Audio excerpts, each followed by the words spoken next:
고린도전서 3장 1절 같이 한번 읽어보겠습니다.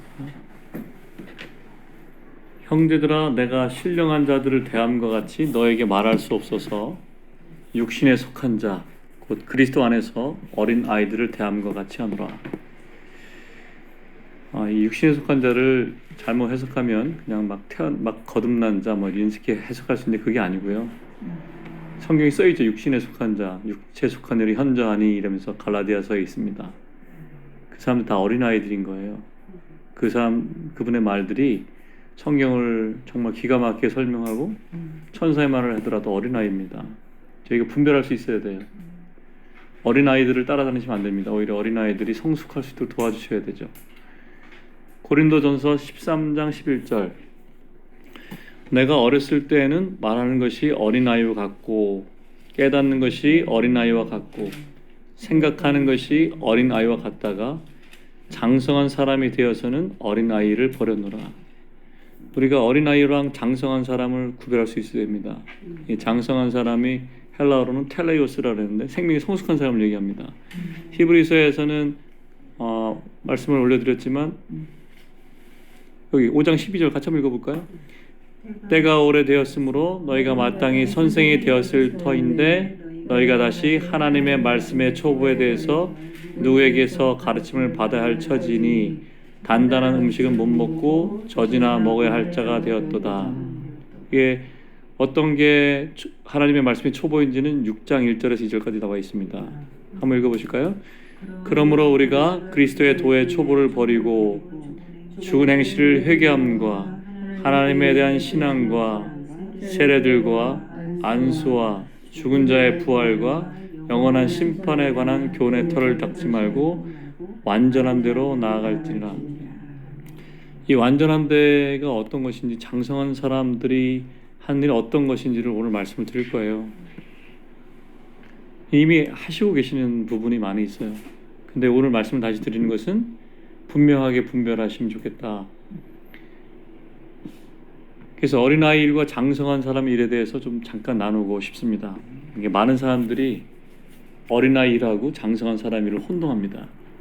왜 그러냐면 사람들의 눈에 좋아 보이는 걸 사람들이 추구하기 때문에 그래요. 예수님의 나라는, 하나님의 나라는 세상과 반대입니다.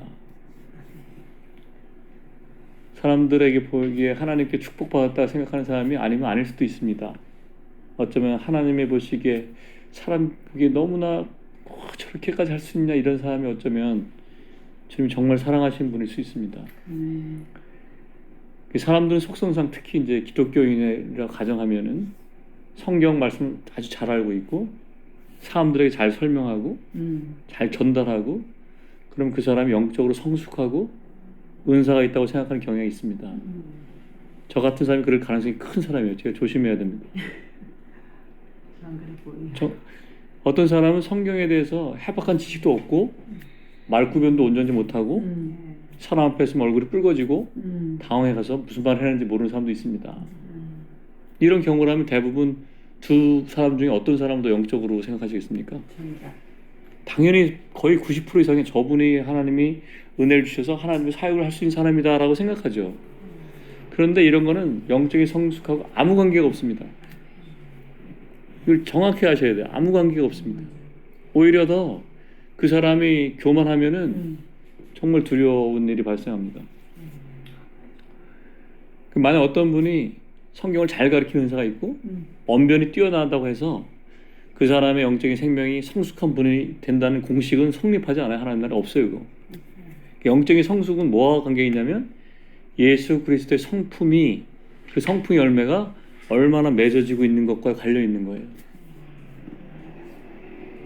각 사람에게 나타나는 은사가 그 사람의 성숙함의 척도가 아닙니다. 은사를 받은 사람은 그 사람에게만 주신 선물이 아니에요. 공동체에 다른 지체를 섬기라고 주신 거예요. 어떤 사람이 성경 말씀을 잘 가르치면 그 사람은 자기를 위해 준 게 아니에요. 성경 말씀을 깨달아질 수 있도록 공동체에 풀어놓으신 겁니다. 그 사람이 그런 속성과 기능이 있기 때문에 그 공동체를 주신 거예요. 공동체에 주신 선물이에요. 성경에서 말하는 성령 은사 중에서 자기 자신을 준 은사가 딱 하나 있습니다. 그게 뭔지 아십니까? 그게 방언의 은사예요. 자기 자신을 믿음 안에 세우라고 주신 은사가 방언의 은사입니다. 그것을 제외하고는 모든 것을 공동체에 주신 거예요. 그리스도의 몸을 세우게 해주신 거라서 예수님 부활하실 때 각자에게 선물로 주셨다 그랬어요. 그게 직임적 은사를 나타낼 때는 에베소서 4장 11절 이후에 나와 있는 그런 겁니다. 사도와 선지자와 복음 전한 자와 목사와 교사로 세웠으니, 이게 직임적으로 준 거예요. 직임이라고 하는 것은 교회 기능상 어떤 사역을 하기 위해서 주는 것이지만 고린도전서에 보면 각자에게 은사를 주셨습니다. 성령께서. 각자에게 주신 은사가 뭔지 아시는 게 중요합니다. 그래서 그것도 기도하셔야 됩니다. 에베소서 1장 17절에 얘기했던 것처럼 부르심의 소망이 무엇인지를 기도하신 것처럼 주님 저에게 주신 은사가 무엇입니까? 라고 여쭤보셔야 돼요. 그래야 몸을 세우는데 그걸 사용할 수 있습니다. 왜냐하면 은사는 자기를 준 게 아니거든요.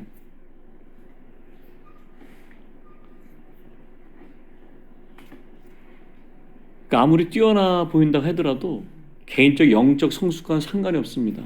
그리고 교회에서 하나님이 어쩔 수 없이 사역을 하기 위해서, 왜냐하면 누군가 말씀을 전해야 되고 누군가 복음을 전해야 되고 그렇게 할 사람, 누군가 선지자처럼 예언을 해야 되고 목양해야 되고 가르쳐야 됩니다.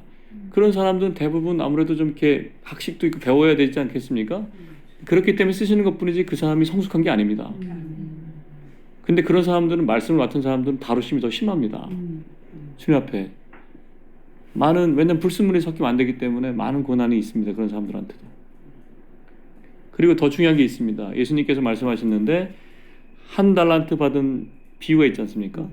5달란트, 2달란트는 금방 눈에 띄기 때문에 그 사역에 접하지만 1달란트 받은 사람은 자기가 갖고 있는 게 소중한지 모르고 그냥 땅에 묻어버리는 경우가 있습니다.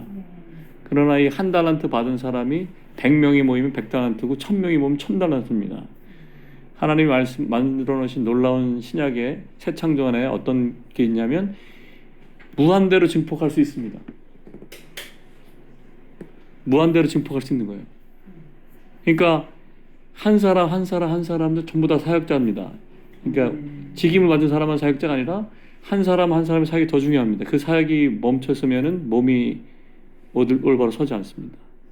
그래서 저희가 이 하나님 나라와 에클레시아 이 문화를 대해서 얘기하는 것은 성도를 온전케 하기 위함인 것입니다. 그래서 모든 지체를 세워야 됩니다. 말씀을 나눈다 그 사람이 사역자가 아닙니다. 자기가 사역자입니다. 자기가 그리스도의 몸을 세우는 사역자.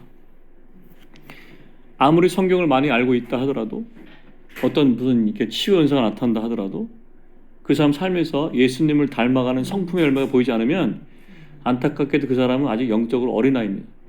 젖 먹고 있는 거예요, 자기가. 그리고 도취해 있습니다. 자아도취해. 아무리 많은 사람이 그를 칭송한다면 더 위험합니다. 반면에 성경에 대해서 깊이 아는 것 같지도 않고 외적으로 뛰어나 보이지도 않고 그렇지만 예수님의 마음을 품는 사람이 있습니다. 다른 영혼을 보면 너무너무 사랑스럽고 주의 고통받는 사람 보면 너무 마음이 아프고 애통하고 예수 그리스도의 심장을 가지고 사는 사람이 있습니다. 예수님 닮아가는 그런 사람들 말이죠.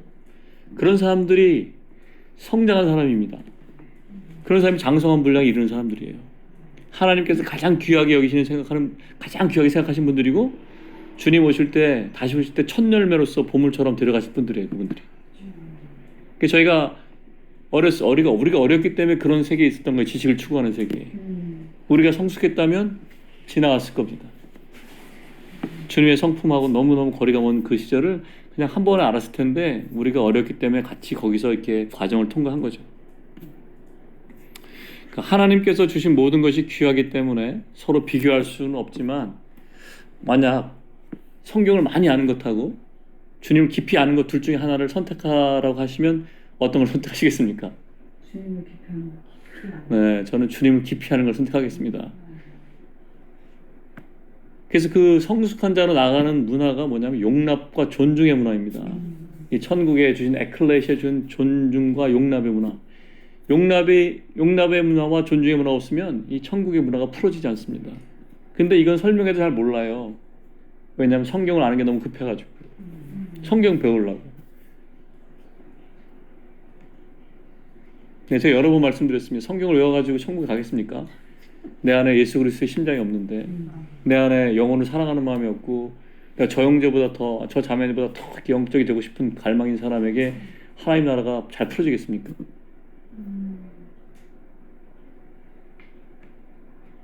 어린아이의 일을 버리고 장성한 분량으로 나아가기 원하시면은 예수 그리스도 심장을 품으셔야 됩니다.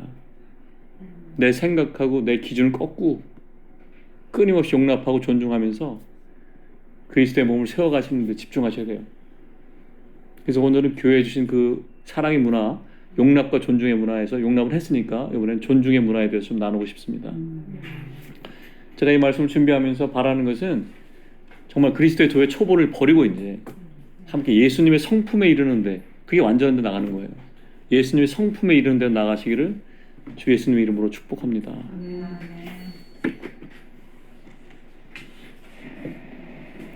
에클레시아, 하나님의 주신 교회에는 세상에 없는 큰 두 가지 기둥이 있습니다.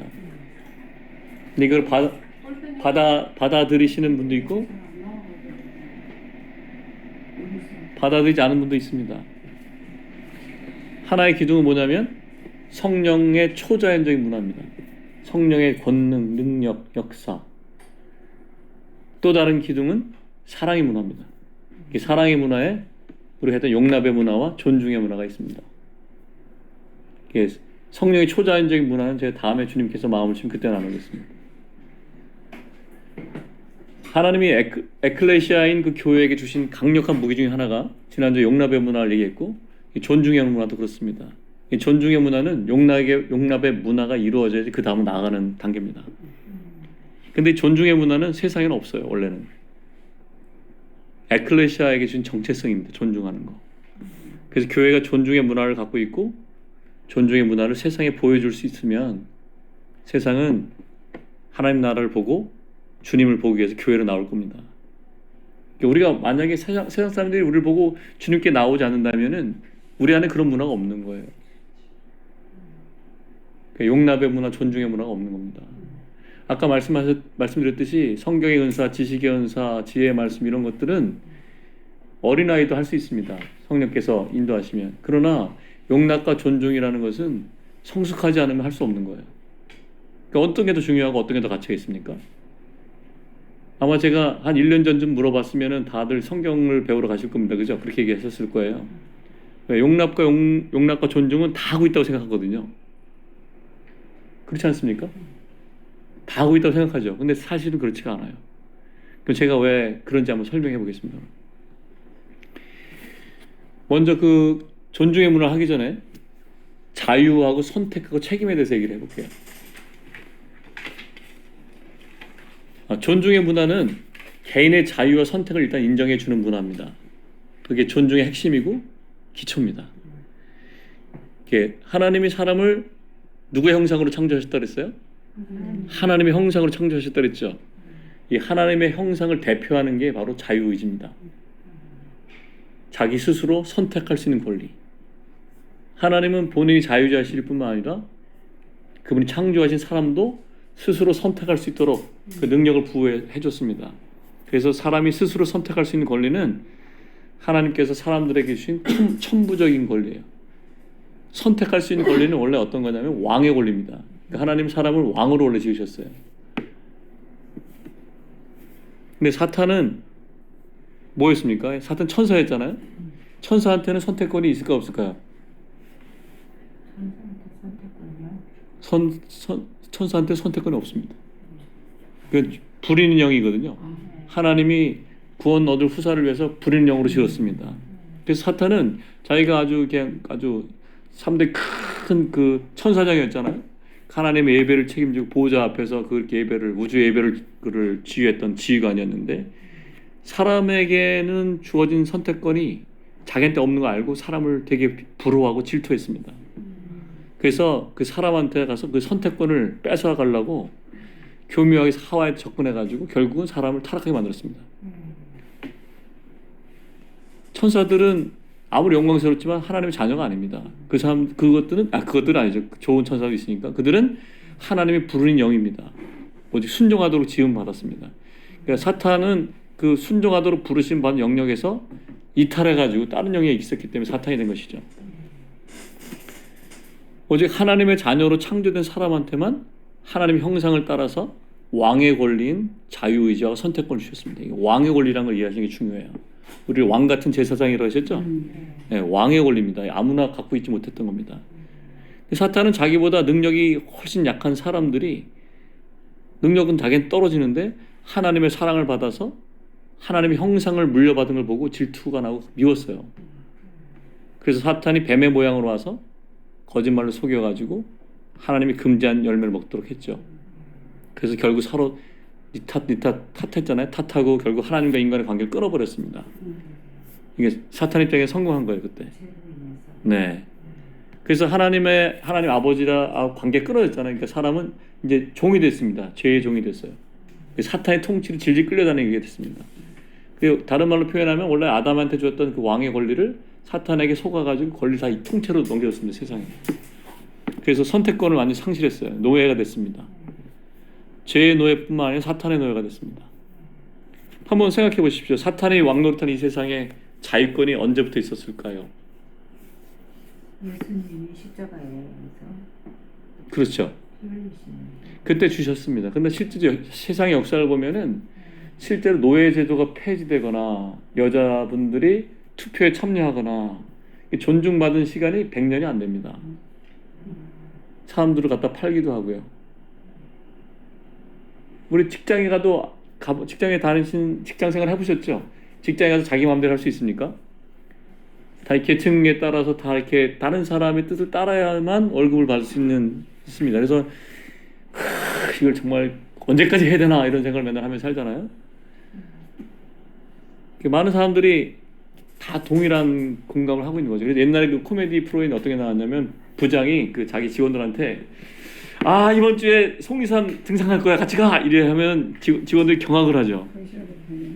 게다가 속으로는 경악을 하는데 결국 어떻게 됩니까? 부장님 뭘 싸가지고 갈까요? 뭘 좋아하십니까? 사모님 뭘 좋아하십니까? 뭐 코미디에서 그러잖아요. 그러니까 그걸 보고 사람들이 웃죠. 왜 웃습니까? 자기 실정도 크게 다르지 않거든요. 뭐 예전에 어떤 회사에 뭐 이렇게 중소기업 가서 중소기업 중에서 토요일 날 뭐 데이트하러 계획을 딱 세워놨는데 갑자기 부장님이 내일 김장을 해도 어떻게 하지? 어떻게 나르나 그러면서 그걸 갖고 고민하는 사람들이 있습니다. 왜 그러냐? 세상이 그게 세상이에요. 그 위에 있는 사람은 자기 영향력을 자꾸 무의식적으로 이렇게 나타내길 바라고 이거 뒤에 조정하는 거죠, 이렇게. 그래서 선택할 수 있는 권리랑 자유의지라는 것은 사실 정말 소수 사람들만 누려왔습니다. 정말. 대부분 사람들한테 자유의지나 뭐 선택권 이런 거 없었어요.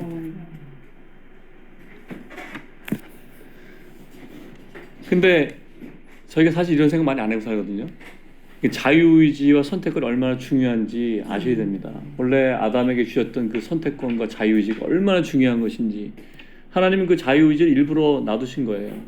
아담이 타락하는 거 아셨을까요? 모르셨을까요? 아셨죠. 하나님 사람들이 자기를 떠나서 선악과를 먹을 것도 알고 계셨습니다. 그래도 자유의지 주셨어요. 왜냐하면 자유가 없는 것은 사랑이 나올 수가 없습니다. 로봇만 나오죠.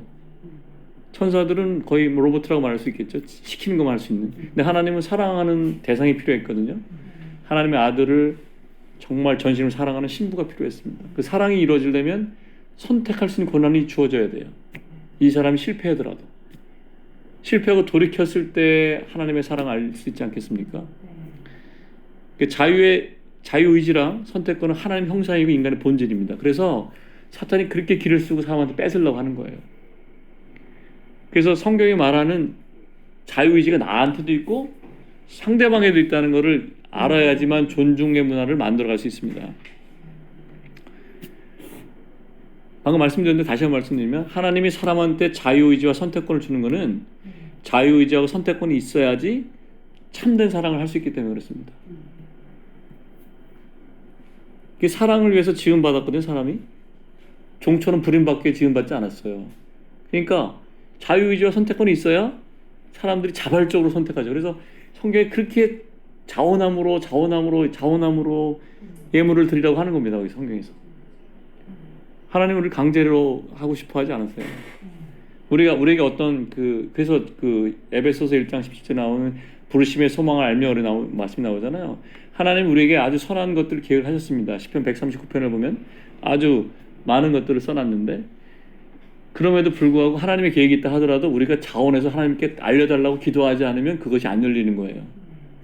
그래서 주님한테 계속해서 알려달라고 하셔야 되고 주님을 사랑하게 더 사랑해달라고 기도를 하셔야 됩니다.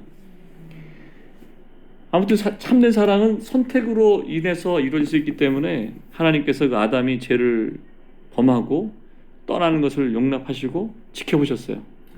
마치 그 탕자의 비유의 그 아버지의 모습과 똑같습니다.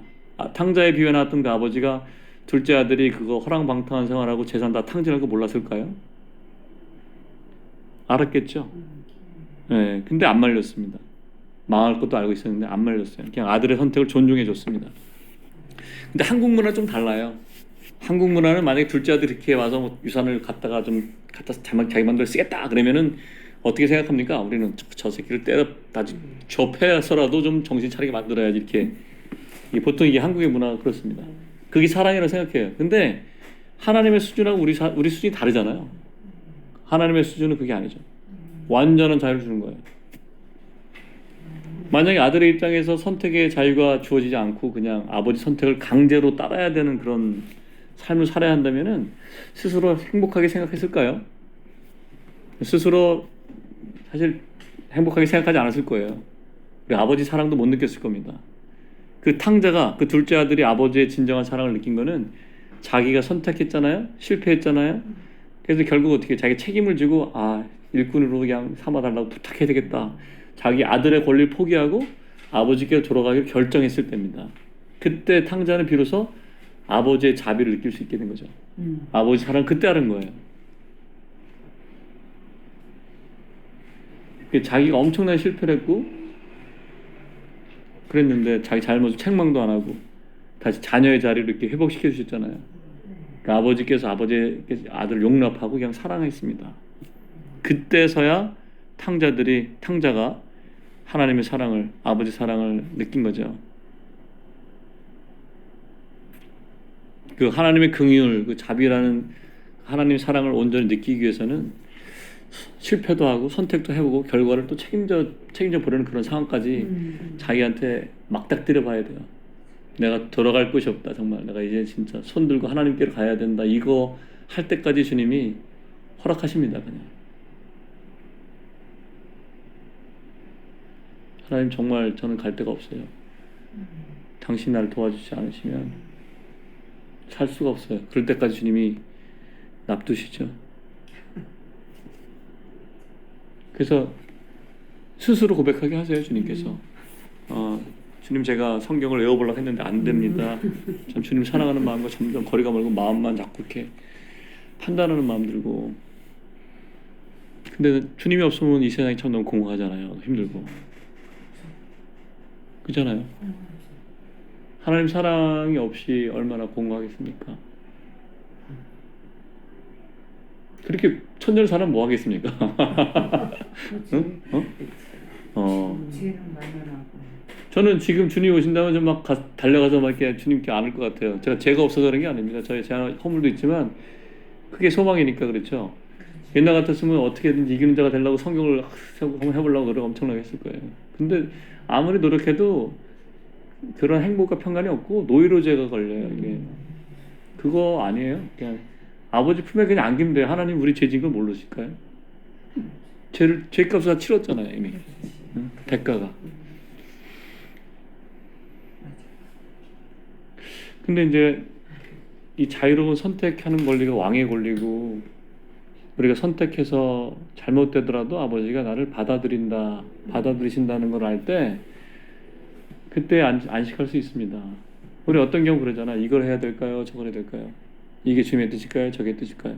근데 여호수아의 말씀은 어떻게 되냐면 좌로 행하든지 우로 행하든지 괜찮다는 거예요. 주님을 의지하고 하라는 겁니다. 앞으로 실수해도 괜찮아요. 저는 이게 사업하다 멍청한 짓 해가지고 몇 억씩 해먹었어요 옛날에. 그래가지고 그냥 내일 일어나지 않았으면 좋겠다고 생각한 적이 하루 이틀이 아니었어요. 근데 괜찮아요. 그것 때문에 참 주님을 알게 됐어요 제가. 주님의 사랑을 알게 됐습니다. 주님이 저를 인도해 가신다는 걸 알게 됐어요. 뭘 이렇게 노력하지 않아도 주님이 이렇게 앞서가시는 아버지라는 걸 알게 됐습니다. 제가 얼마나 감사한지 모르겠어요. 앞서가시죠. 그래서 제가 그때 기도할 때도 그랬어요. 선택하기 전에 주님, 제가 이게 잘못된 선택일 수 있어요. 그런데 제가 실패해도 다시 돌이킬 수 있게 해주실 것을 믿습니다. 라고 선택한 거예요.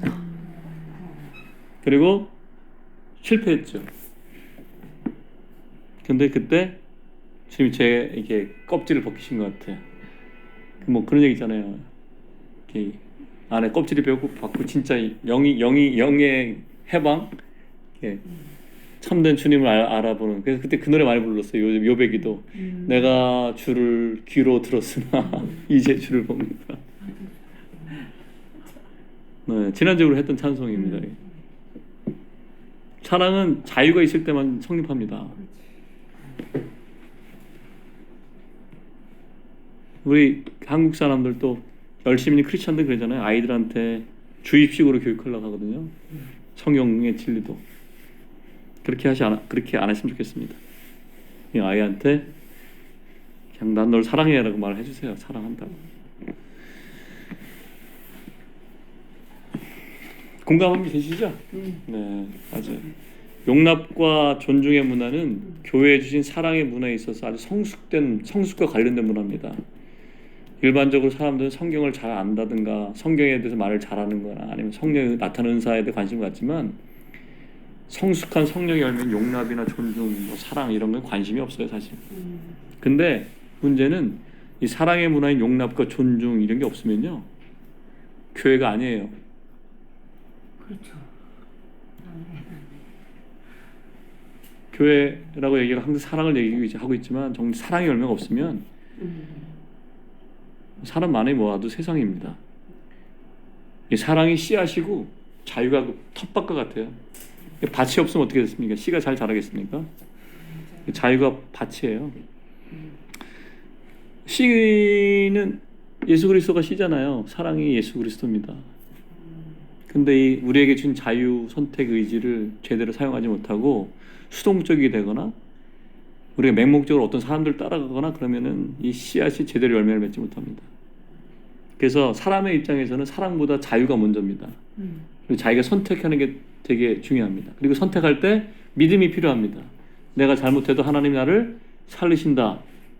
그래서 믿음이 없이는 하나님을 기쁘시게 할 수 없는 겁니다. 하나님이 다 가르쳐 주지 않았거든요. 성경에 다 기록되어 있지만 앞으로 자기 삶에 구체적으로 일어날 일들은 믿음으로 선택하게 되어 있습니다. 우리가. 그런데 우리가 그래서 사람들이 자유하지 못하게 하는 이유 중에 하나는 또 규율도 있기 때문에 그러거든요. 왜냐하면 규율이라는 게 뭐 어떤 패러다임이죠. 어떤 문화입니다. 어떤 공동체는 그렇게 흘러가는 거죠. 이렇게 문화입니다. 그것도 하나의 엄청난 문화인데, 뭐 예를 들어서 11조 안식일을 지키는 거, 뭐 주일 성수, 뭐 이런 거 있잖아요. 그 성경을 얼마 읽고 기도하고, 뭐 헌금하고, 또 술 먹지 말고, 뭐 이런 거 여러 가지. 근데 주님이 근데 우리 죄를 다 용서하시다는 걸 믿으십니까? 네, 아멘. 그 규율이 없어도 만약에 실수해도 그 사람이 용서를 받을까요? 못 받을까요? 실수를 해도요. 네. 그 용서받은 이후에 자기 성화 문제잖아요. 네. 실수해도 용서해 주시지. 네, 용서해 주시죠. 네, 우리가 해주시죠. 자기 주님께서 빛 주실 때 그 빛을 고백하면 내 안에 어둠이 있고 죄가 있으면 고백하면 그런 의롭고 그래서 예언에서 나오잖아요. 정결케 하신다고. 문제가 없습니다. 근데 어떤 일이 발생하냐면요. 이제 앞으로 규율이 없어요. 이렇게 딱 얘기하면 어떻게 되는지 아십니까? 어떤 현상이 나타납니다. 주일날 예배당 안 와도 돼요. 이렇게 말씀해 보시면 어떻게 돼요? 안 와도 됩니까? 가야 됩니까? 안 와도 되는 안 와도 되죠? 그렇지. 안 와도 되죠? 맞아요. 잘하시죠. 딩동댕동. 만찬상이 있습니다. 안 가도 됩니까? 가도 됩니까? 가야 됩니까? 안 가도 되죠. 우리가 주님 사랑해서 가는 거지. 그죠? 11조를 안 내면 어떻게 됩니까? 규율은 안 해. 지옥 갑니까? 그렇진 않아. 지옥까지는 않죠. 네. 주님이 11조라는 것도 하나님의 사랑을 표현하고 하나님이 그 어떤 하나님의 재정 원칙 중에 한 통로로 사용하시는 거기 때문에 귀한 겁니다. 그걸 뭐 이렇게 없을 때 얘기할 필요 없어요. 마음에 정한 대로 하면 됩니다. 신약의 모든 헌금 원칙은 마음에 정한 대로 하는 거예요. 성령께서 인도하시는 대로. 근데 어떤 일이 발생하냐면 괜찮다, 안 해도 된다 그러면 이제 진짜 본 모습이 드러납니다. 우리의 본 모습. 성경 안 읽어도 돼. 그럴 수 있겠네. 네, 기도 안 해도 돼. 근데 이게 뭐 나쁜 뜻을 하는 게 아니에요. 아이들한테 자유를 주는 거죠. 아이들한테 자유를 다 주는 거예요. 그러면 우리가 정말 하나님을 사랑하는지 아는 사랑하는지 드러납니다. 제가 성경을 사랑해서 읽는 것하고 의무적으로 읽는 거는 다릅니다. 제가 성경을 하루에 몇 시간씩 읽은 적이 있습니다. 어떤 데는 한 번도 안 읽은 데가 있어요. 근데 한 번도 안 읽어도 마음이 평할 때가 있고 많이 읽어도 마음이 평안하지 않을 때가 있습니다. 이렇게 자유를 내가 저는 교회 어떤 모임이 있으면 설거지 제가 합니다 항상 늘. 근데 안 하고 싶을 때도 있어요. 근데 원래 제 모습이 하는 사람이기 때문에 할 때가 많습니다. 옛날 얘기하는 거예요. 지금 얘기가 아니고. 그러니까 근데 자유하다면 안 해도 되잖아요. 그럼 이제 갑자기 교회라는 한 공동체가 어수선하기 시작해요. 주일에 안 와도 된다. 자유롭게 해라면 이제 처음에는 안 오면 안 되지 않냐 해서 오다가 나중에는 자유롭게 안 올 수 있거든요. 이게 뭐 결혼식도 가고 그게 나쁜 게 아니에요. 결혼식도 가고 친구도 만나고 왜 친구가 오랜만에 왔는데 그 사람한테 복음 전해야 되면 가야 되잖아요. 멀리서 아버님이 오시면 가서 밥 사드려야 되잖아요. 우리 집 김장하는데 그럼 김장해야지. 김장 안 하고 말씀 전하러 오면 안 되잖아요. 우리 딸이 결혼했는데 거기 예식장 가야지. 딴 데 가서 그 주례하고 있으면 안 되지 않습니까? 그것처럼 근데 뭐가 나타나요. 왜냐하면 자기가 스스로 선택해서 좋아서 했던 행동 말고는 안 하게 돼. 왜? 처벌이 없으니까. 네, 처벌이 없어. 그래서 자기가 정말 자원해서 기쁨으로 한 것만 드러나게 돼 있어요. 그리고 이제 이렇게 약간 그 어른들은 어떻게 생각하냐면 또 열심히 있는 사람들은 이렇게 생각해요.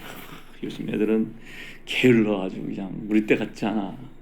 예전에 우리 집회를 몇 번씩 모여가지고 찬송도 하고 기도도 하고 뭐 복음도 전했는데 그렇게 생각해요. 근데 그게 드러나는 게 좋을까요? 나쁠까요? 자기 안에 뭐 어떤 데는 정말 성경 읽기 싫을 때 있잖아요. 유튜브 보고 싶을 때 있지 않으세요? 있죠. 이렇게 그거 다 용납됩니다. 다만 자기 마음속에 주님을 사랑하는 마음이 생겨서 이 사람들은 그걸 절제도 할 수 있어요. 보고 싶으면 보고 안 보고 싶으면 안 보고. 뭐 최강야구, 전 최강야구 좋아하거든요. 야구 월요일 야구 프로그램. 요새는 안 보는데 처음에는 너무 많이 본 적 있어요. 근데 그 최강야구 보는 게 제가 아니잖아요. 그 투쓰리에서 어떻게 공을 던질까 막 이러고 긴장하고 그러는데 근데 제가 마음에 만약에 어떤 말씀에 더 많이 있으면 그거 쳐다도 안 봅니다.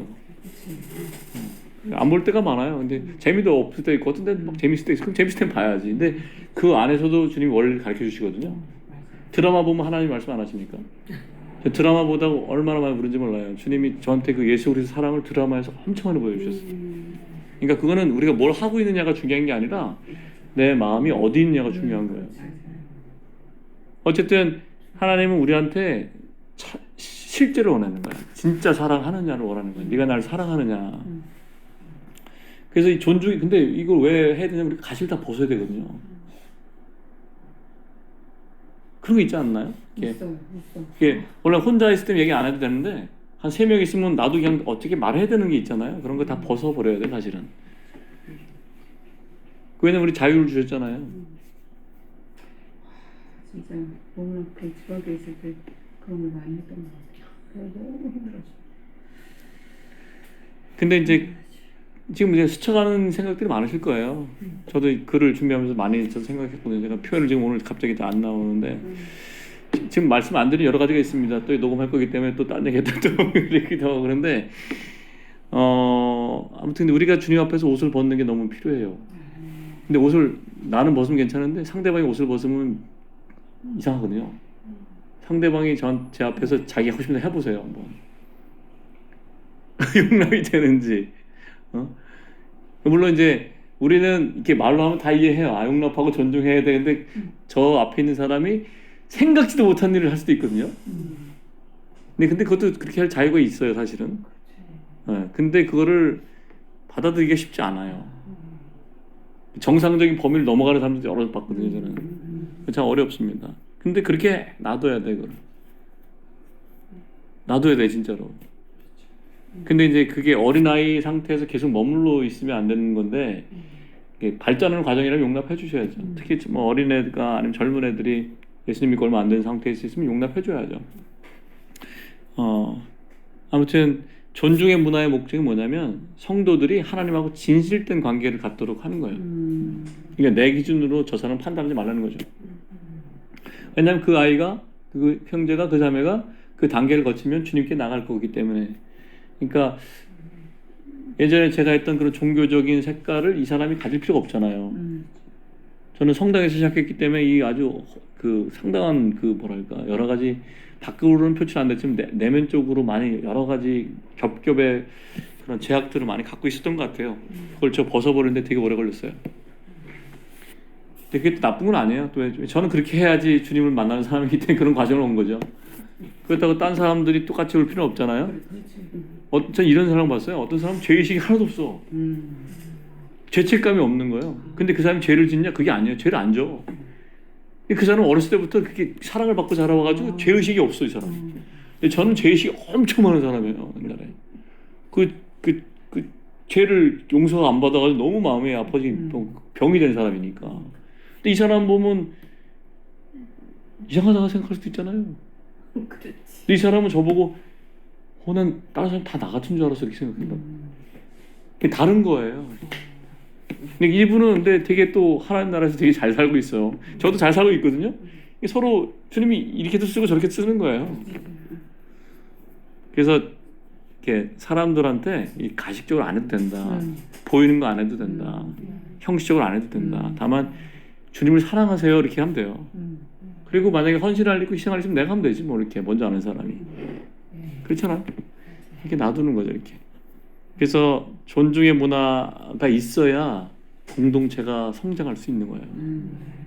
제가 여러 번 얘기했잖아요. 우리가 이렇게 모였는데 주님이 축복하셔서 막 100명씩 모였는데 다들 존중하지 않고 용납하지 않고 다 이렇게 하자 뭐 이렇게 한 사역을 하자 이렇게 하면 안 된다는 거죠.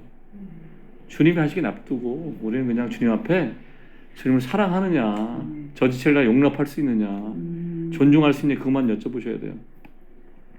그 지난번에 용납의 문화 말씀 나눴는데 그리고 나서 어떻게 그 말씀들이 자기 삶 속에 오지 않으셨습니까? 저는 제가 말을 해놓고 저도 많이 처리했어요. 그런 게 계속 옵니다. 용납해야 될 상황이 그때마다 선택하셔야 돼요. 용납하기로 존중하기로 또 오늘 얘기했잖아요. 앞으로 존중해야 될 상황이 눈에 보일 거예요. 그때마다 존중하도록 선택을 하셔야 돼요. 말씀이 엄청 기쁘다. 깊은 말씀, 깊어지는 말씀. 그게 점점. 근데 이제 제가 우리가 겪었던 폐해를 좀 말해볼게요. 이 존중을 통한 그 자유의 자유 선택권, 자유의지 하나님이 주신 천부인권인데 이거를 파괴하기 위해서 사탄이 처음부터 그랬다 그랬잖아요. 지금은 안 그럴까요? 지금도 엄청나게 그러죠. 그래서 이 자유의 선택권, 자유지를 파괴하려고 대적이 쓰는 정책이 뭐냐면 조종하는 거예요. 가스라이팅 합니다. 이렇게. 제가 한번 설명을 한번 해볼게요. 조정의 영이 어떻게 역사하는지 아셔야 돼요. 그러니까 오늘 말씀 나눴잖아요. 앞으로 신경을 쓰시고 기도도 하셔야 됩니다. 주님 우리 가운데 조정의 영이 드러나고 묶이고 떠나가게 해주세요. 우리 가운데 조정의 영이 빠져야 돼요. 그래야지 대적이 우리 포도밭을 마음대로 치고 오는 것을 막을 수 있습니다. 조종하는 거예요. 사람을 뒤에서. 선택권을 뺏어가는 겁니다. 스스로 선택할 수 있어야 되는데 성령을 따라 살면서 스스로 선택하면서 시행착오를 해야지 성장하는데 스스로 선택하지 못하고 누가 대신 선택해 주는 거예요. 아니면 내가 자신이 없으니까 다른 사람한테 선택권을 양도하는 거예요. 수동적인 자세로. 그런데 문제는 내가 다른 사람이 말한 거를 따라서 선택을 했다고 해서 그 책임이 나한테서 사라지지 않습니다. 그 결과는 내가 져야 돼요, 책임을. 근데 다른 사람 얘기를 듣고 그걸 따라 해도 결과는 내가 책임져야 된다. 우리가 그때 보통 다른 사람한테 책임 넘기는 일을 잘하거든요. 밥 먹을 때도 뭐 드실래요? 아무거나 전 다 먹어요. 뭐 이렇게 이게 다 그런 거예요. 선택을 하세요. 김치찌개를 먹고 싶다 이렇게. 저는요 짬뽕 먹을게 이렇게 선택을 하셔야 돼. 이게 책임이 무거워서 도망치는 거예요. 우리가 특히 어떨 때 그러냐면 이렇게 신앙적 갈등이 생길 때 자기가 볼 때 좀 성숙해 보는 사람한테 가서 형님 이렇게 하는 게 좋을까요? 저렇게 하는 게 좋을까요? 응? 제가 어느 교회를 나가고 싶은데 나가는 게 좋을까요? 여기 있는 게 좋을까요? 그 주님께 물어봐야죠. 그 사람한테 가서 물어보니까 주님께 물어보셔야지. 그게 남한테 책임을 이렇게 선택해달라고 이렇게 선택을 남한테 주잖아요. 결국 뭐만 남는지 아세요? 나중에 서로 미워하고 싸웁니다. 엄마하고. 엄마가 그래서 그랬잖아. 그렇게 됩니다. 가족 관계에도 마찬가지예요. 영적인 선택이나 일상적인 결정들을 하려고 할 때 선택권을 자녀들에게 주셔야 돼요. 그래야지 자기가 스스로 생각하고 결정하고 하다가 도움이 필요하면 도움을 요청할 때 그때 도와주셔야 돼요. 정해주지 말고. 부모가 자녀를 대신해서 다 결정하면 어떻게 되는지 아십니까? 아이들이 성숙해 가지 못해요. 엄마 보고 대학교 가서도 짜장면 비벼달라고 전화해야 돼요. 엄마 저기 오늘 짬뽕을 먹을까 짜장면을 먹을까 뭐 이렇게 물어봐야 됩니다. 애들이. 지금 그런 애들 되게 많아요. 지금 약간 비우지만 엄청나게 많습니다. 그거 어떻게 합니까 그거? 나이가 20 서너 됐는데 그러면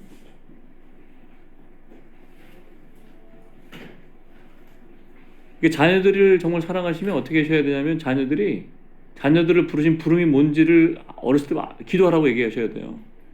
주님 이 아이를 향한 부르심이 뭔지 알게 해주세요. 그리고 부르심을 향해서 시행착오할 수 있게 도와주셔야 돼. 허락을 해줘야 돼. 실수할 수 있도록. 이게 부모님이 도와주는 게 아니라 자녀가 성숙하는 길을 막는 거예요.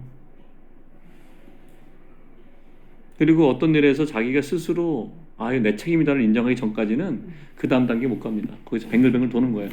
광야가 이스라엘 광야만 있는 게 아닙니다. 우리 삶의 마디마디마다 광야가 있어요. 자기 거라 자기 책임이라고 인정해야 그걸 탈출하는 거예요. 그 광야를. 다른 사람이 잘못이 아니라 나 때문에 그렇게 됐다는 걸 아셔야 돼요.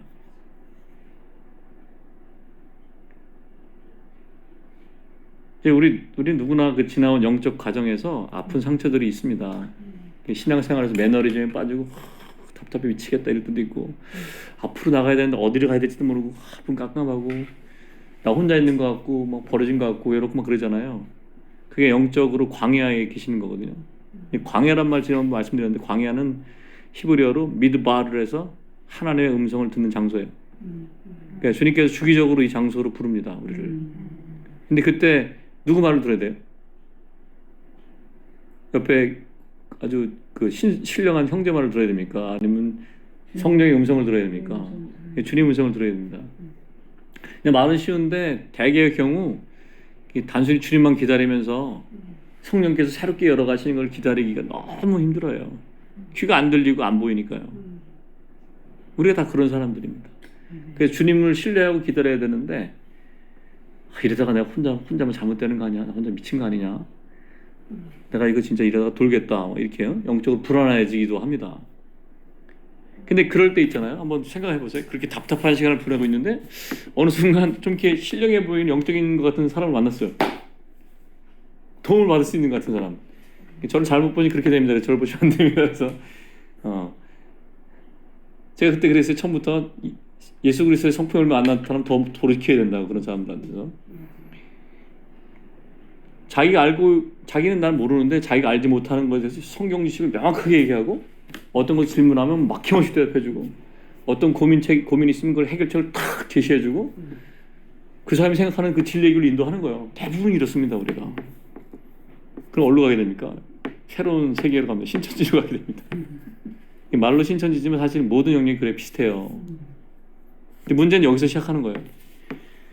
그 영적으로 뛰어나 보이는 사람이 고난의 광야에 있는 그 사람한테 어떻게 해줘야 되냐 원래는 여러분들 그렇게 되시면 그런 사람 만나면 이렇게 하세요. 같이 기도해 주시고 성령이 인도하실 거야. 내가 너를 위해서 기도해 줄게. 주님이 선한 목자야. 주님이 너를 지금도 인도하고 계시고 너 지금 이렇게 힘든 상황에 있는 것 같지만 사실은 네 축복의 시간이야. 주님 너 함께 하시고 계셔. 그리고 기도해 줄게. 힘들 때 얘기해. 내가 밥도 사줄게. 이렇게 하면 정말 하나님 보낸 사람이에요, 그 사람. 내가 너를 위해 기도해 줄게. 주님께 가. 이렇게 하는 사람. 근데 대부분 어떻게 하면 그렇게 안 하고요. 그렇게 곤고한 사람이 있는데 그 사람이 자기랑 경험이 비슷했던 걸 생각하면 올라오면 어떤 모임으로 들어가요. 이렇게 어떤 단체로 가서 그곳에 이루어지는 어떤 그 영적인 깊이 있는 거를 가르쳐 주려고 그래. 너 뭘 아직 몰라서 그래. 되게 이거 배워봐. 이 책도 읽어보고 영적인 지식을 추구하게 만들고 또 깊이 있는 가르침을 이렇게 가르쳐 줘요. 네가 그거 몰라서 나도 그랬었는데 몰라서 그랬어. 읽어봐. 괜찮을 거야.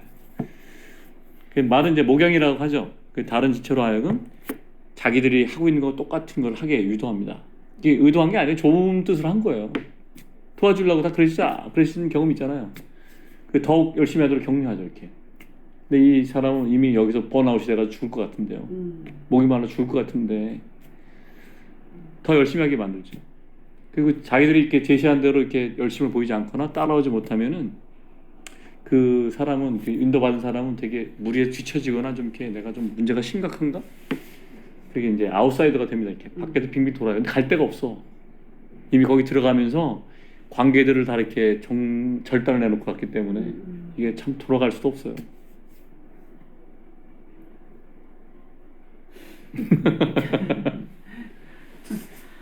그래서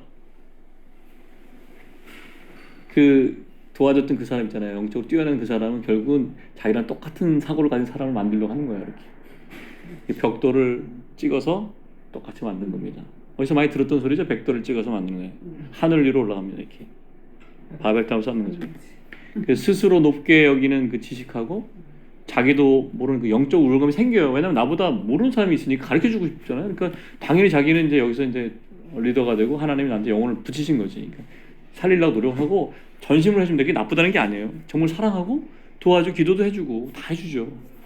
그런데 문제는 뭐냐면 이 사람이 내가 갖고 있는 생각과 다를 때 의견 표출하면은 불편해집니다. 여기서 관계가.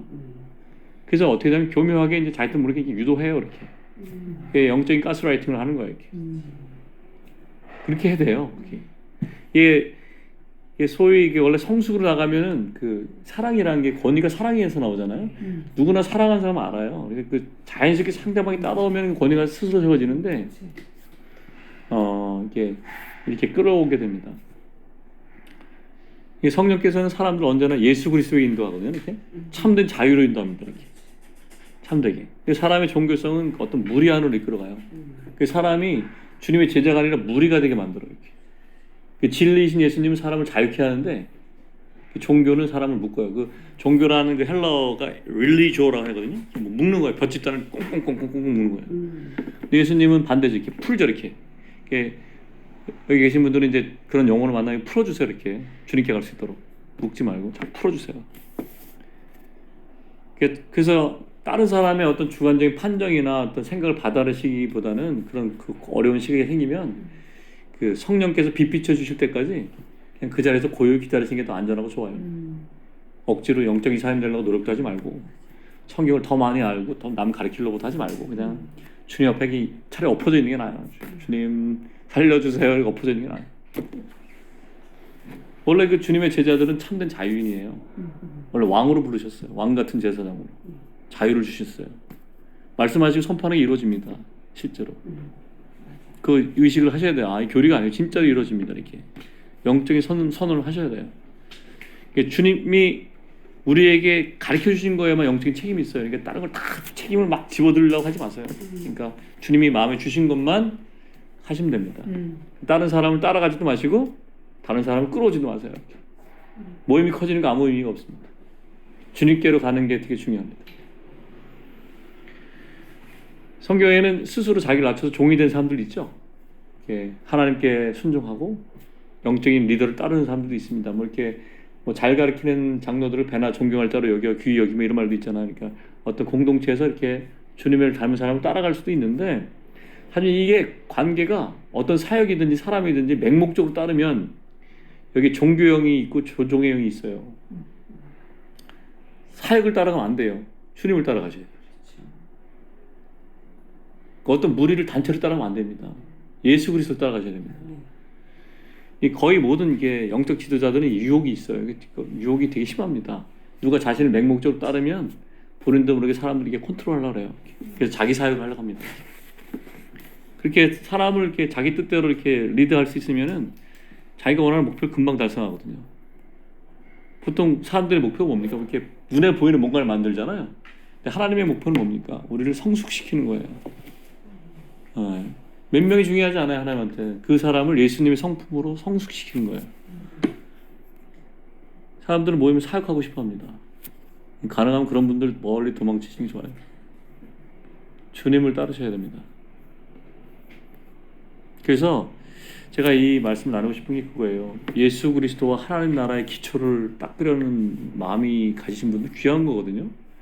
믿음을 시작할 때부터, 어떤 어린 자가 믿음을 시작할 때부터, 아니면 어떤 공동체를 시작할 때부터 공동체 구성원들이 어떤 한 리더, 사람을 따르는 게 아니라 성령님의 인도를 따를 수 있도록 격려해 주셔야 돼요.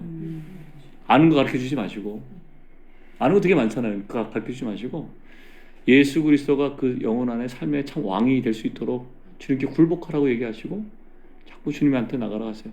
성경을 굳이 많이 읽을 필요도 없잖아요. 주님이 말씀이신데 성경은 다 저 게시판이잖아요. 이게 뭐라 지시판, 이정표, 이렇게 일로 가세요 이거잖아요. 성경이란 게 예수님한테 가세요 이건데 성경을 자꾸 얘기할 필요도 없어요. 예수님께 가시면 됩니다. 같이 기도해 주시고 축복해 주세요. 하나님이 널 사랑하고 나도 널 사랑해. 그럼 돼. 하나님 사랑하니까 염려 안 해도 돼. 그 기도 그렇게 막 오래 못해도 괜찮아. 괜찮아. 네 삶 속에서 주님이 주신 평강을 주요. 하나님 널 축복해 원하셔. 이렇게 자꾸 얘기해 주시고 성령을 따라서 자유롭게 선택할 수 있도록 주세요. 이렇게 조언해 주시지 마시고 조언 안 해주시는 게 좋아요. 지난번에 아진이가 와서 뭐 이렇게 해서 이렇게 이거 할까요 저거 할까요 했잖아요. 근데 아이가 선택하는 거예요. 다 더 총명해요 우리보다. 아이들이 더 총명하고 더 지혜로워요. 이렇게 놔두시면 돼요. 그래서 존중의 문화, 각자에게 하나님이 좀 왕권을 왕 같은 제사장의 권리를 줬다, 자유함을 줬다는 걸 모르면 다른 사람을 쉽게 막 끌어오려고 그래요. 그러시면 안 됩니다. 우리가 목표로 해야 될 그 그리스도의 장성한 분량이란 게 그런 거예요. 용납하고 존중하면서 그 사람이 그리스도께 갈 수 있도록 도와주는 게 장성한 분이에요. 주님께로 인도하는 분이 장성한 분입니다. 성경 가르치는 분이 아니고요. 하나님은 얼마나 지혜로우신 분일까요? 그분은 우리들 수준에 따라서 다 알맞게 가르침을 다 주십니다. 영적으로 어린아이였을 때는 초등교사를 보내셔서 이렇게 가르치시죠. 이렇게 초등교사는 그런 거지 다 아신 것처럼 지시하고 가르쳐서 따를 수 있게 하는 건데 조종하는 게 아닙니다. 분별이 없는 어린아이들한테 기본적인 지식을 갖게 해서 삶의 중요한 지침도 줘가지고 그 삶의 원리를 따르는 거죠. 성경의 원리를 따르게 하는 거. 그래서 일반적으로 초등교사는 뭐뭘 순종해야 돼, 그걸 가르침을 따라야 돼 이렇게 얘기하는 거죠. 결국 하는 건 뭐냐면 좋은 습관을 가르쳐가지고 평생 주님을 따를 수 있는 기초를 만들어 주시는 거예요. 그러니까 초등교사 어떤 영혼이 새로 온 아이가 있거나 어린 믿음이 어린 사람이 오면은 주님과 이렇게 기도하는 시간을 가졌으면 좋겠다. 정기적으로 하루에 한 구절이라도 말씀을 이렇게 묵상하고 먹어봐라. 부자변이 주시는 것처럼 하루 먹어봐라. 그래도 기회가 되면 아픈 일 있으면 혼자 고민하지 말고 이렇게 자매님한테 와서 얘기해봐. 밥 사줄게 이렇게 하는 거죠, 그죠? 그래서 자라가게 하는 거예요. 근데 조종하는 사람은 자신을 따라오도록 강요합니다. 은근히 이렇게. 그래서 결국 뭐 때문에 자기의 이득이 생겨요. 그 초등교사는 이득이 없어요. 이렇게 주님께 가라고 자꾸 얘기해 주잖아요. 이렇게. 조종하는 사람 자기 목적이 있거든요. 영적인 목적이 있든지, 비즈니스적인 목적이 있든지, 관계적인 목적이 있든지, 자기가 존중받으러 가든지 이런 게 있어요. 이런 사람이 없어야죠. 이제 우리가 만약 주님이 은혜를 주셔가지고 천국의 문화 풀어주면 그 가운데 용납과 존중과 이런 문화 있지만 이렇게 조정하는 보일 거예요. 이게 이제 보이시죠? 그러면 그것들을 이렇게 주님의 은혜로 이렇게 잘 권면하셔서 그렇지 못하도록 해야 되죠. 좀 더 할까요? 괜찮아요? 네. 이 두 번째 존중의 문화는 용납의 문화부터 시작합니다. 이렇게 말씀드렸죠. 존중의 문화에 대해서 어떤 분이 이렇게 말했어요. 존중의 문화는 나랑 다른 성향을 가진 사람들 보면서 불편해하지 않을 수 있는 여유를 갖는 것이다. 여유가 있어야 돼. 나를 보면 불편한데 저도 어떤 데는 머리가 너무 아픈 사람이 있었어요. 도저히 이해할 수 없는 사람이 몇 번 있었어요. 근데 그게 제가 성숙했으면 그걸 잘 받았을 텐데 저도 공사 중이고 그러니까 불편하고 힘들고 아주 그냥 한숨도 나고 왜 저럴까 이러고 그러시는데 그게 증거예요. 제가 성숙하지 못했다는 증거. 어머니도 어떨 때 아이들하고 싸우는 엄마도 있잖아요. 막 목대 싸우는 게 감정선대에 싸울 때가 있지만 이게 사실 이렇게 그래서 부모와 자식 간의 그런 그 성숙과 관계없이 어떤 면에서 이슈를 싸우잖아요. 그 이슈에서는 아직 어린 거야. 그걸 품을 수가 없는 거야. 용납이 안 되는 거지. 내 상식하고는 얘가 틀린 거야. 나는 네 입장을 이해하지만 나는 허락할 수 없어. 딱이 있기 때문에 싸우는 거거든요. 근데 이게 무조건 허용하는 거 좋지 않은 것 같아요. 이게 이런 감정선에 갈등이 있다 하더라도 그 상황 속에 주님이 또 가르치시잖아요. 그러면 또 성숙을 나가면 됩니다. 근데 어쨌든 이 여유라는 게 용납할 수 있어야 돼만 나오는 거거든요. 그러니까 다른 사람을 보면서 저 사람이 되게 불편한데 나도 예수님한테 용서를 받았고 저 사람도 용서받았다. 그거를 인정해야지 사실 용납할 수 있습니다. 근데 이게 불편한 이유가 있대요. 왜 이러냐면 그 사람의 생활 패턴과 생각이 다르거든. 저랑 자매님하고 관계가 물론 친밀감이 있지만 다르잖아요. 패턴이. 근데 그게 다르지 않고 똑같으면 어떻게 되겠습니까? 어떤 산에 갔더니 진달래가 산 전체에 빨개 봐요. 어때요? 예뻐요? 아니면 무서워요? 난 무서울 것 같아. 동일한 걸 말하고 동일한 걸 보고 동일하게 느끼고 그거는 교회가 아니에요. 다양함이 있어야죠. 성령의 다양함. 그러니까 주님이 우리를 창조한 게 다르기 때문에 다양할 수밖에 없습니다. 근데 나랑 다른 생각과 다른 방법과 다른 경험을 가진 사람을 만나면 불편해요. 그때 정죄하지 않고 판단하지 않고 존중해 주는 게 존중의 문화인데 사실은 이게 쉽지 않죠. 그래서 성숙한 사람만 할 수 있다는 거예요. 오히려 성령의 은사가 쉬울 수도 있습니다. 어떤 때 주님이 이렇게 말씀을 떠올리게 하면 얘기할 수도 있거든요. 근데 저 사람을 사랑하는 건 다른 얘기 완전히. 내 생명이 내가 깨져야지만 저 사람 받을 수 있어요. 쳐다도 보기 싫은데 어떻게 해요? 한마디도 하고 싶지 않잖아요. 어떤 때는 밥을 같이 먹으면 막 슬퍼 막 이럴 때 있잖아요. 그럴 때 이게 존중해야 되는데 저는 이게 쉽지가 않더라고요. 근데 알고는 있어요. 일로 나가야 된다는 거를. 그렇지 않으면 내 안에서 예수 그리스도의 생명이 나타나지 않는다는 걸 알고 있어요. 근데 이게 문제는 단 한 사람만 그러면 되는 게 아니라 공동체적으로 이게 이루어져야지 예수 그리스도의 형상이 공동체에서 보여요. 그리고 예수 그리스도의 형상이 보여야 믿지 않는 사람이 오면 하나님을 봤다 이렇게 얘기하는 거예요. 근데 우리 너무 사실 여태까지 자기 개인적인 영적인 뭐랄까요, 너무 조급함, 영적으로 막 성장해야 된다는 몸부림만 치다 왔잖아요. 사실 남을 용납하고 사랑하고 볼 여유가 없어요. 저 사람 왜 저래? 이렇게 가야 되는 거 아니야? 그 공동체 그 가치가 정해져 있기 때문에 그런 거예요. 나도 모르게 내가 나쁜 사람이어서 그런 말 하는 게 아니라 그 문화가 팽배한 거예요. 당연한 거예요. 이렇게 그거를 우리가 걷어내야 된다는 거죠. 주님이 걷어내실 거예요. 그래서 DNA가 중요하다 그랬잖아요. 커지기 전에 우리 안에서 먼저 하셔야 돼요. 이거. 나랑 전혀 다른 사람이 와서 이상한 소리 할 때 주님께 맡길 수 있어야 돼요. 얼마나 답답합니까? 그런 사람이 오면 솔직한 심정이 같이 안고 싶잖아요. 멀리 떨어지고 싶잖아요. 근데 그러면은 주님의 몸이 안 이루어진다는 거예요. 이게 성숙으로의 부르심이에요. 온전한 데 나가자 그랬잖아요. 히브리서에서 그리스도의 초보를 버리고 나가셔야 돼요. 그러니까 이게 로마서 8장도 나누면 엄청나게 깊이 있는 거지만 성경보다도 어쩌면 이런 말씀들이 더 중요할 수도 있어요. 이런 게 없이 교회가 안 되니까. 주님은 몸을 원하시잖아요. 신부를 원하시는데. 그러니까 나 혼자 성숙해지 이기는 자가 되면 안 되고 모든 성도를 온전케 해야 돼요. 이게 교회에 주신 사명이라고. 그러면 참아줘야 되잖아요. 근데 문제는 참기 힘들다는 거죠. 참기 힘들어요. 네, 뭐 더 얘기 안 해도 다 아시죠. 근데 이 존중의 문화가 있어야 진정한 연합으로 갈 수 있습니다. 이 교회를 연합하게 하는 거예요. 성경적인 연합이라고 할 때 개인적인 다른 다양성을 다 무시하고 하나의 사역, 하나의 철학, 하나의 목표를 추구하는 게 아니에요. 우리 여태까지 그런 실패를 많이 했죠. 한 사역, 한 믿음 뭐 이런 거 아니라는 거죠.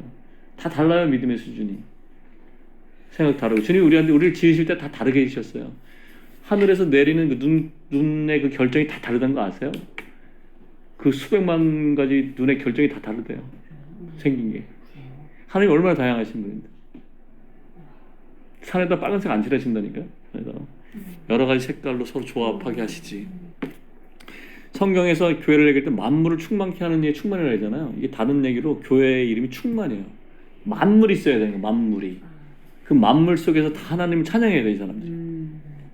다 갖는 거예요. 버릴 게 있는 게 아니고 옛날에 어떤 게 여기 문제가 있고 뭐 이렇게 했던 걸 다 내가 판단하는 게 아니라 주님이 받으신 건 다 받는 거죠. 다만 나랑은 안 맞기 때문에 내가 취하지 않는 것뿐이지. 왜냐하면 나는 다르게 지으셨으니까. 난 이렇게 해야지 살아가는데 저 사람은 저렇게 살아가거든요. 근데 저 사람 하는 걸 보면 답답해 죽을 것 같아. 근데 저 사람 저렇게 하면 못 살아요. 아, 그렇지. 그래 납둬야 돼 그냥.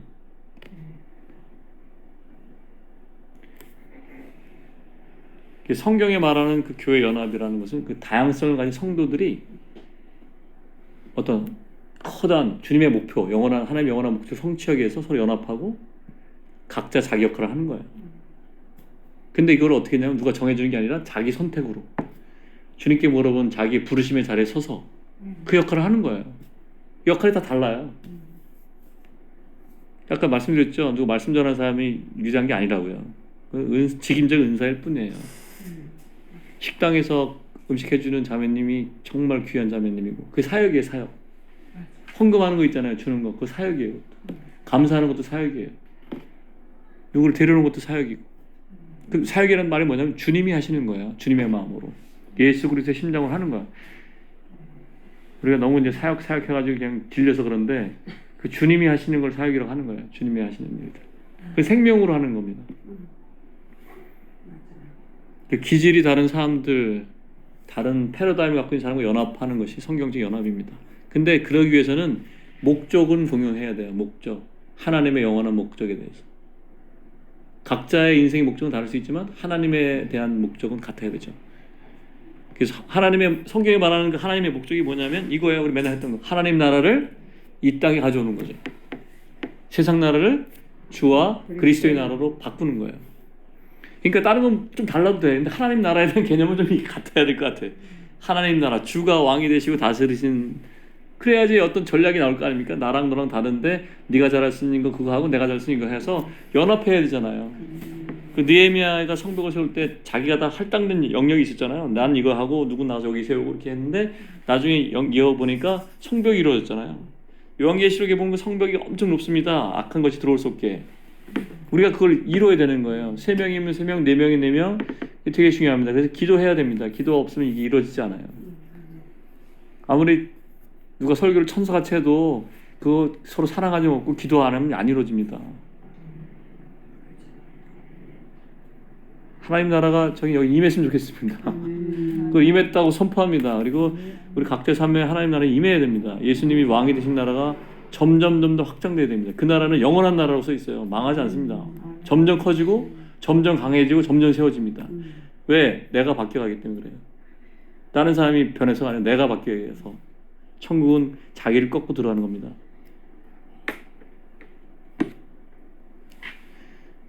네, 얘기 오늘 엄청 많이 했는데요.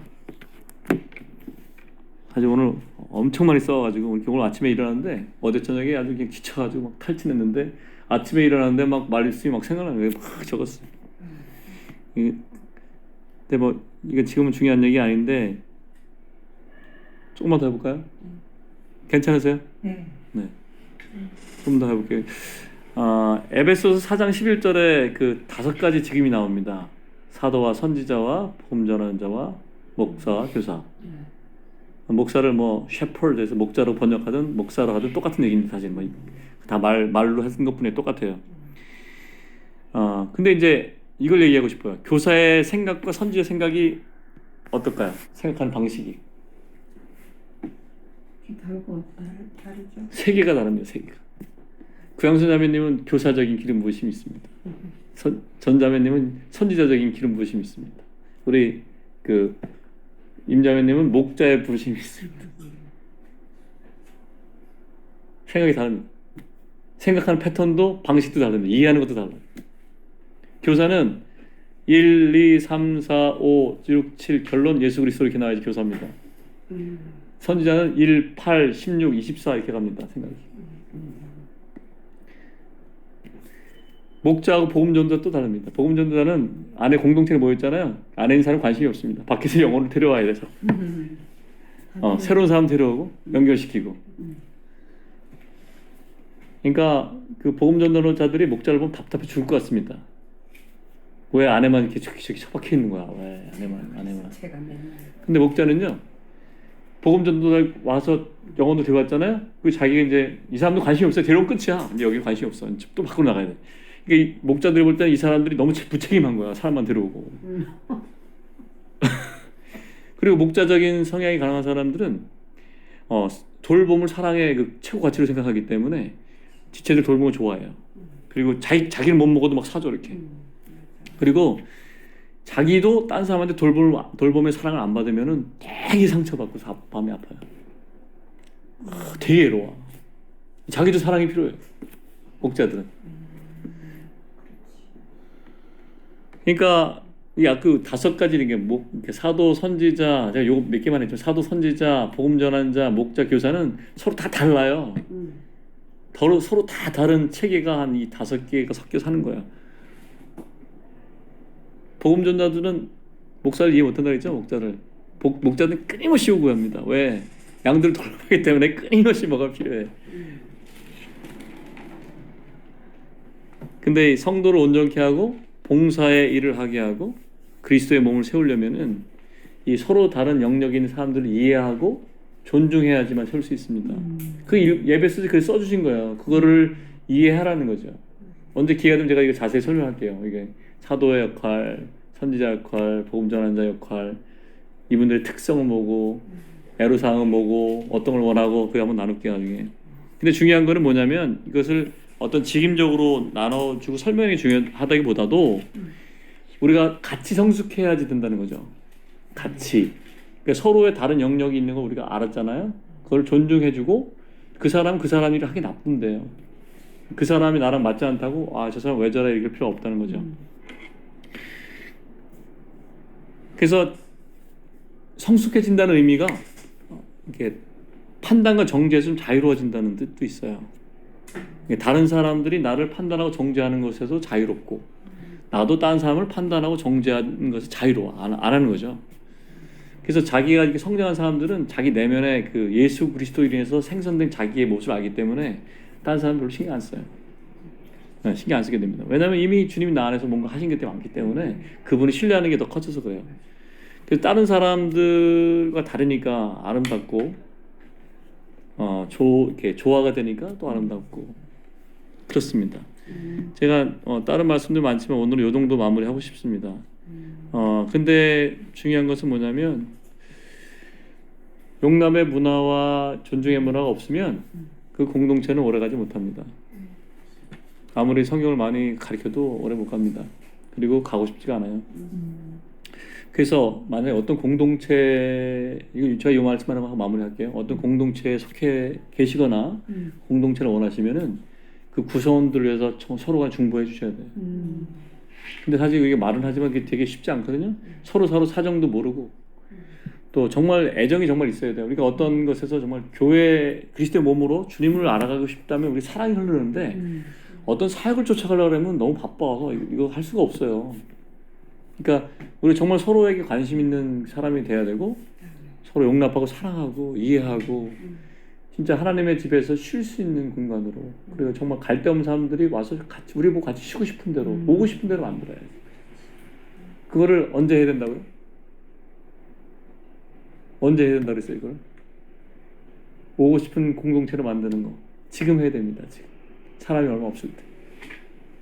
지금 해나가고 있죠. 네, 그러니까요. 지금 해야 됩니다. 우리가 이미 시작했죠. 네. 시작하고 이미 우리가 털을 닦고 있습니다. 이 털을 잘 닦아야 돼요. 예수 그리스도로 닦아야죠. 그리스도의 성품과 그분의 향기와 그분의 모습으로. 제가 지난번에 9월달 처음 모일 때 그 생각이 딱 들었어요. 갓난아기가 태어났네. 공동체가 생긴다는 건 갓난아기가 태어난 건 똑같아요. 사내아이가 태어난 겁니다. 근데 그 사내아이가 잘못하면은 재구실을 못할 수도 있어요. 이 천국의 문화가 풀어지지 못하면 재고시 못하고 나중에 사라집니다. 그 자리에 촛대도 옮겨가고 주님의 임재가 없습니다. 저는 주님께서 작지만 큰 일을 하실 수도 있겠다는 기대가 있고요. 솔직한 마음은 이 모임이 주님의 몸으로 세워졌으면 좋겠어요. 교회로. 그래서 정말 주님을 찾는 사람들 올 수 있도록. 그리고 말씀드렸듯이 성령의 문화 우리 하지 않았지만 성령의 역사가 풀어져서 정말 필요한 사람들에게 주님이 위로하시고 주님 치료도 임하고 앞으로 가야 될 방향도 알려주고 주님의 형상도 보이고 산 소망 있게 하시는 그 모습을 보고 싶고 사람들이 안 믿는 사람이 오면 아 여기 정말 하나님이 계신 것 같다. 거룩한 땅이구나. 그렇게 됐으면 좋겠습니다. 오늘 여러 가지 말씀을 주셨는데 잠깐 기도했으면 좋겠습니다. 제가 좀 반주를 좀 하고 싶고요. 지난번처럼 조금 각자 기도하는 시간을 좀 가졌으면 좋겠어요. 그래서 오늘 주신 말씀을 잊어버리기 전에 조금 주님께 말씀드리는 시간을 가졌으면 좋겠고 제가 기도하고 나서 말씀 좀 나누겠습니다. 자, 기도하겠습니다.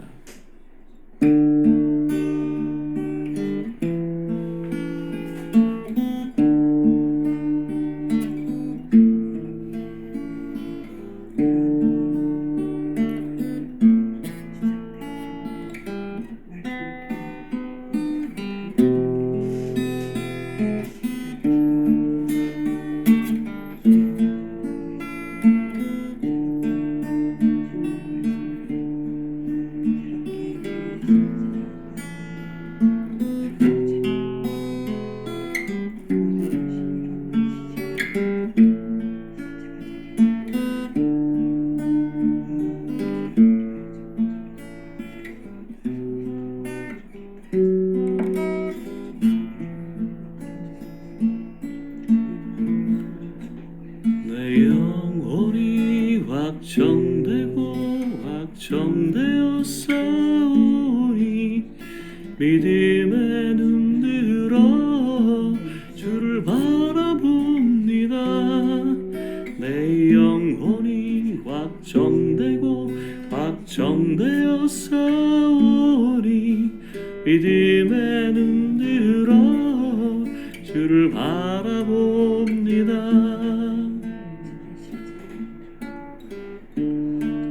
온 상황 속에서 주를 찬양할지라 주는 너의 큰 상급 큰 도움이시라.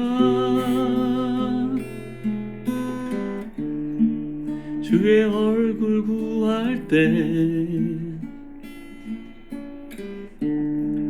주의 영을 부으사 크신 사랑 안에서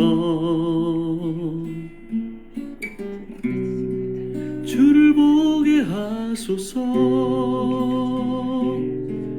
내 영혼이 확정되어 싸우니 믿음에 눈들어 주를 바라봅니다. 내 영혼이 확정되어 싸우니 믿음에 눈들어 주를 바라봅니다. 내 영혼이 확정되어 싸우니 믿음에 눈들어 주를 바라봅니다. 내 영혼이 확정되어 싸우니 믿음에 눈들어 주를 바라봅니다. 주를 바라봅니다.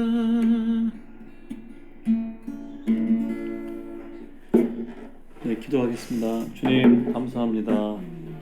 저희들을 사랑하셔서 하나님의 나라 안으로 이끌어 가시는 주님께 감사합니다. 저희들이 여러 번 고백했듯이 저희 주가 예수 그리스도인 것을 선포합니다. 또한 성령께서 저희들을 주관하시고 이끌어 가시는데 아멘하고 따라가기를 고백합니다. 저희들이 남은 삶에 있어서 하나님 나라가 드러나게 하시고 천국의 문이 열리고 온 가족이 구원을 받게 하시고 주의 도움이 필요한 곳에 치유의 은사가 나타나게 하시고 정말 마음이 아픈 자들에게 그 상처를 치유해 주시는 치유의 기름 부음이 흘러가게 하소서. 저희들을 축복해 주셔서 감사합니다. 바라기는 이 자리에 하나님 나라가 더 견고히 서가기를 원하고 예수 그리스도를 더 깊이 알아가기를 원합니다. 주님을 찬양합니다. 감사합니다. 예수님의 이름으로 기도합니다. 아멘.